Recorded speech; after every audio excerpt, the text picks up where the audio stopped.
J'allais pleurer et tout. Je me souviens des fois, plusieurs fois, le McDo, parce que moi je travaillais tard le soir, du coup tu sais quand c'est tard le soir et tout, des fois t'es pas bien. Des fois je me rappelle, je montais les escaliers et tout, j'allais dans les vestiaires, j'allais pleurer frère. J'allais me cacher. Ah c'était aberrant les gars, franchement, il y a une très très grosse période de ma vie comme ça où... Franchement les gars, c'était... Ah c'était hardcore. Et je le souhaite à personne les gars, franchement.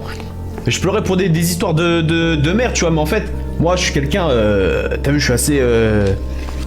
Moi je suis assez transparent, je suis assez sensible et quand des trucs me touchent comme ça, bah moi vas-y tu vois, je prends les choses à cœur. Et moi j'étais amoureux d'une fille, en gros, hein, elle en a joué un peu. Et du coup bah moi je l'ai trop mal vécu, puis en plus j'avais des problèmes dans ma vie à moi, j'avais pas de sous, je m'amusais pas trop. Et frère je faisais des études, je faisais un taf, et je me voyais pas dedans tu vois. Du coup frérot ma vie elle puait sa mère.